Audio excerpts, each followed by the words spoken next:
ভেরিফিকেশনের ডাক পাবে কি না, ইন্টারভিউতে ডাক পাবে কি না, সেটাও একটা বড় প্রশ্ন। কিন্তু কেননা এবার ডাব্লিউবিসিএসসি তার একটা মানে অ্যাডভার্টাইজমেন্টে নতুন কিছু লাইন অ্যাড করেছে। শর্ট লিস্টেড সেটিংয়ে গিয়ে, সাইট সেটিংয়ে গিয়ে পপ আউট অ্যালাউ করে দিতে হবে। এবং ইন কেস তারপরেও যদি পেমেন্ট নোটিফিকেশন না আসে, আজকে থেকে সাইট কিন্তু গড়বড় করছে, অর্থাৎ হ্যাং করছে। একজন ম্যাচিউর ক্যান্ডিডেট নিজের যাবতীয় জিনিস ম্যানেজ করে উঠতে পারে না, তাহলে তাকে যদি আরও 50 দিন দেওয়া হয় তবু পারবে না। Welcome back again dear viewers, dear learners. ডাব্লিউবিসিএসসির অ্যাডভার্টাইজমেন্টের 1/2026 তার অ্যাপ্লিকেশন ডেট শেষের দিকে। এই মুহূর্তে মনে হচ্ছে যে বছর খানেক আগে শুরু হয়েছিল, এখনও শেষ হচ্ছে না। 50 দিন উইন্ডো ওপেন করা এবং 50 দিনের মধ্যে অ্যাপ্লিকেশন নেওয়া, অনেকেরই এটা মানে এটা একটা অপরচুনিটি হিসেবে ধরে, আর কেননা যেহেতু সব কিছুই ওয়েস্ট বেঙ্গলে কোনো নির্দিষ্ট নিয়ম মাফিক বা পাংচুয়ালিটি মেলে হয় না, তো সেক্ষেত্রে সবাই যে যার মতো করে কাজ করছিল। হঠাৎ অ্যাডভার্টাইজমেন্ট হওয়াতে অনেকেই পিএইচডি সাবমিশন থেকে নিয়ে, ডিফেন্স থেকে নিয়ে, পেপার পাবলিকেশনের ক্ষেত্রে বিশেষ করে আরও বিভিন্ন জায়গা থেকে paper publication, content writer through paper publication করানো, এবং আরও অন্যান্য আনুষঙ্গিক যেগুলো মানে হয়তো একজন ক্যান্ডিডেট তার নিজস্ব কাজে ফোকাস ছিল, সেখান থেকে হঠাৎ শিফট হয়ে যাওয়া ডাব্লিউবিসিএসসির ক্ষেত্রে অনেকেরই পেপার পাবলিশ ছিল না, অনেকেরই ডিগ্রি সার্টিফিকেট ছিল না, অনেকেরই নেট সেট রেজাল্টের অপেক্ষায় ছিল। 2025 ডিসেম্বরের নেট রেজাল্ট খুব কিছুদিন আগেই দিল, 2-3 দিন আগে। তো এই সবের কারণে একটা বৃহত্তর অংশ ক্যান্ডিডেটস অপেক্ষায় ছিল লাস্ট মুহূর্ত পর্যন্ত। 10 তারিখ গেল, কাল পর্যন্ত সাইট ঠিকঠাক ছিল। আজকে থেকে সাইট কিন্তু গড়বড় করছে, অর্থাৎ হ্যাং করছে। এবার প্রচুর ক্যান্ডিডেটস এর মধ্যে নেট পাস হয়ে গেছে। পেপার পাবলিকেশন মোটামুটি যা জার্নাল থেকে নিয়ে, বুক চ্যাপ্টার থেকে নিয়ে, কন্টেন্ট রাইটারের থ্রু পেপার পাবলিকেশন করানো, সব কিছু মোটামুটি কমপ্লিটের দিকে। এইবার সবাই ভিড় করছে অ্যাপ্লিকেশন করার, ফলে যা হওয়ার সেটাই হয়েছে। ওয়েবসাইট ক্র্যাশ করছে, হ্যাং করছে। এই অবস্থায় আসার আলো কি তাহলে? দেখো, যদি ট্র্যাডিশন দেখি আমরা ডাব্লিউবিসিএসসির, তাহলে কিন্তু ডাব্লিউবিসিএসসি যতই 50 দিন 60 দিনের উইন্ডো থাকুক না কেন অ্যাপ্লিকেশন ডেটের, তারপরেও 15 দিন, 10 দিন, 12 দিন, 18 দিন এগুলো দেয় কিন্তু এক্সট্রা। জানি না এবার দেবে কিনা, তবে ট্র্যাডিশন অনুযায়ী দেওয়াই উচিত। তারা এটা ভুলেই যায় যে আমি একজন ক্যান্ডিডেটকে 60 দিন সময় দিচ্ছি, 50 দিন সময় দিচ্ছি। এই 50 দিনে যদি একজন ক্যান্ডিডেট একজন ম্যাচিউর ক্যান্ডিডেট নিজের যাবতীয় জিনিস ম্যানেজ করে উঠতে পারে না, তাহলে তাকে যদি আরও 50 দিন দেওয়া হয় তবু পারবে না। কিন্তু আমাদের এখানে তো বিধিবাম, সব কিছুরই এক্সটেনশন করার যে রীতি সেটা চলছে, এবং কোমর ভেঙে দেওয়ার রীতি, এটাই যারা জেনুইন ক্যান্ডিডেটস। তো এক্ষেত্রেও সম্ভবত ডেট বাড়াবে, যদি না ডাব্লিউবিসিএসসি খুবই স্ট্রিক্ট হয়। কিন্তু ভোটের আবহে সেটা হতে পারবে না। তো আমি স্যাঙ্গুইন হয়ে বলছি না ডেট বাড়াবেই, ট্র্যাডিশন অনুযায়ী বলছি, ধারা অনুযায়ী বলছি। কিন্তু এটা জেনে রাখা ভালো যে নির্দিষ্ট সমস্যার মধ্যে করে নেওয়া উচিত।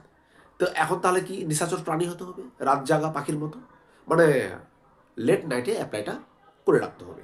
আর এটা কোনো আহামরি অ্যাপ্লাই না। মানে আমি এটাই বুঝে উঠতে পারছি না, ডাব্লিউবিসিএসসি অন্যান্য রাজ্যের সঙ্গে সাযুজ্য রেখে বা এনইপি 2020-র সঙ্গে সাযুজ্য রেখে তো কোনো কিছু করছেই না, মান্ধাতা আমলে পড়ে আছে সব কিছু রেগুলেশনের উপর। এরা অন্যান্য রাজ্যের যে টাইম পিরিয়ড অ্যাপ্লিকেশনের সেটাকেও মানছে না, এবং অন্যান্য রাজ্যের যে অ্যাপ্লিকেশন প্রসেসের যে একটু নিয়ম কানুন আছে সেগুলো ফলো করে না।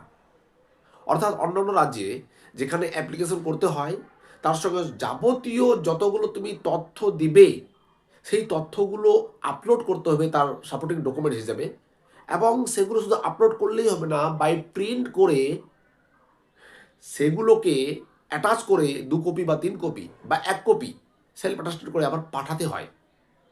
তো সেক্ষেত্রেও ইউপি, বিহার বা ঝাড়খণ্ডে সেক্ষেত্রেও টাইম দেয় 28 দিন 30 দিন শুধুমাত্র, 25 দিন থেকে 30 দিন। অথচ আমাদের ওয়েস্ট বেঙ্গলে এগুলো কিছুই করতে হয় না, হার্ড কপি তো পাঠাতেই হয় না, সফট কপি নিজের কাছে রাখতে হয়। আর এবার আপলোড খালি কয়েকটা আপলোড দিয়েছে, 6-7টা ডকুমেন্টস, তারপরেও সময় দিচ্ছে 50 দিন। এবং আরও ধারা অনুযায়ী আরও এক্সট্রা ডেট এক্সটেন্ড হতে পারে, কেননা এই যে হ্যাং করছে, 5 দিন আগে থেকে হ্যাং শুরু হয়ে গেছে। এই ব্যাপারগুলো গ্রিভান্সেস যাবে ডাব্লিউবিসিএসসিতে, কেউ না কেউ গ্রিভান্সেস ওখানে দাখিল করবে। এবার সেই গ্রিভান্সের ভিত্তিতে ডেট ধুমধাম করে বাড়িয়ে দেওয়া হবে। আলটিমেটলি এতে কী হয়, যারা জেনুইন স্কলার, যারা জেনুইন আগে থেকেই মানে খুবই ডিসিপ্লিনারি একটা প্রসেসের মধ্যে দিয়ে গিয়ে পেপার থেকে নিয়ে তার একাডেমিক যে রিলেটেড ডকুমেন্ট সব কিছু ম্যানেজ করে রেখেছিল, তাদের জায়গায় যারা পরিযায়ী হিসাবে এই 50 দিনের জন্যই শুধুমাত্র নিজেকে একাডেমিক সাজানোর চেষ্টা করে এবং একাডেমিক কাজকর্ম করে, কন্টেন্ট রাইটারের দ্বারা পেপার পাবলিকেশন করিয়ে নেয়, বুক চ্যাপ্টার্স করিয়ে নেয়, বিভিন্ন জায়গায় পয়সা দিয়ে পেপার পাবলিকেশন করে নেয় জার্নাল থেকে, পাতি জার্নাল থেকে, তারা বেনিফিটেড হয় কোথাও না কোথাও। এবং যারা জেনুইন স্কলার্স তারা কিন্তু বেনিফিট হয়। কিন্তু একটা জিনিস এখানে পরিষ্কার বলে রাখতে চাই যে ডাব্লিউবিসিএসসিতে পেপার পাবলিকেশনের একটা গুরুত্ব আছে, এবং সেটা হচ্ছে খুব ভালো কোয়ালিটি জার্নাল থেকে বা স্কোপাস জার্নাল থেকে যদি হয়, আগে ইউজিসি কেয়ার লিস্টেড, এবং যদি স্কোপাস জার্নাল বা খুব ভালো পাবলিকেশন হাউস থেকে যদি বুক চ্যাপ্টার বা এডিটেড বুক যদি পাবলিশ হয়, সেটা একটা বা দুটো হলেও তার যে গুরুত্ব, তার যে ওয়েটেজ এই পাতি 10-12টা পেপার পাবলিকেশনের তুলনায় যথেষ্ট বহুগুণ বেশি। এটা প্রমাণিত বিগত বছরগুলোতে হয়ে এসেছিল। আর ডাব্লিউবিসিএসসি এই ধারাটা অ্যাটলিস্ট মেনটেন করে চলছে। কিন্তু তাদের যে স্ট্যান্ড পয়েন্ট সেগুলো তো ভোলাটাইল, সেগুলো আগে থেকে বলা যাচ্ছে না যে কোন সময় কী হবে, কেননা সব কিছু ধোঁয়াশা অ্যাম্বিগুইটির মধ্যে রাখে। ব্রেকআপ মার্কস দিচ্ছে না, রেগুলেশনের কোনো কোনো কোনো নিয়ম নীতি নেই। এনইপি 2020-র আদলে কি একাডেমিক মার্কসগুলো অ্যালোটেড হবে সেই ব্যাপার নিয়ে কোনো কোনো নির্দিষ্ট নির্দেশিকা নাই। তবে এবার স্কলার ক্যান্ডিডেটরা কিন্তু একজোট হয়েছে এবং ভোটের পরে এই ব্যাপার নিয়ে অনেক কথা হবে এবং অনেক ভয়েস রেইজ হবে, এবং এই ব্যাপার নিয়ে হয়তো মানে অভিযানও হতে পারে। যাই হোক, আয় বেঁধে বেঁধে থাকি আমরা, তার জন্য গ্রুপ করা হয়েছে, নিচে ডিসক্রিপশন বক্সে লিঙ্ক দেওয়া হয়েছে। এবার অনেকেই আরেকটা ব্যাপার আছে, যেই ব্যাপারটা হচ্ছে যে পেমেন্ট, যদি অ্যাপ্লিকেশন প্রসেস লেট নাইটে অ্যাপ্লাই হয়েও যায়, পেমেন্টে আটকে যাচ্ছে অনেকেই। মানে পেমেন্টটা হয়ে যাচ্ছে, কচ করে টাকা কেটে নিচ্ছে, কিন্তু 2-3 দিন 4 দিন লেগে যায় আপডেট হতে।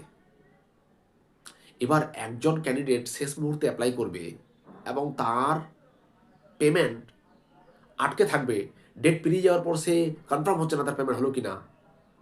এই ব্যাপারটা কিন্তু খুবই স্ট্রেসফুল, খুবই স্ট্রেসফুল। তো তার জন্য পেমেন্ট ব্যাপারটাতে একটা মানে সহজ উপায় আছে।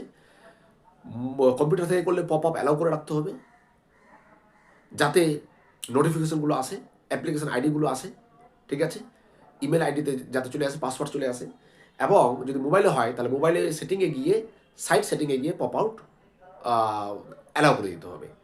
এবং ইন কেস তারপরেও যদি পেমেন্ট নোটিফিকেশান না আসে, তাহলে স্প্যামে গিয়ে, ইমেলের স্প্যামে গিয়ে দেখতে হবে, ওখান থেকে অ্যাপ্লিকেশান আইডি এবং পাসওয়ার্ড দিয়ে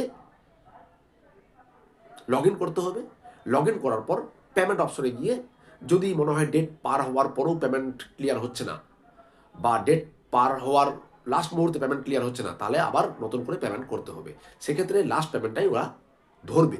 যাই হোক, রিফান্ডের ব্যাপারে ডাব্লিউবিসিএসসি কিছু বলেনি। যদি ডবল পেমেন্ট হয়ে যায়, রিফান্ডের ব্যাপারে কিছু বলেনি।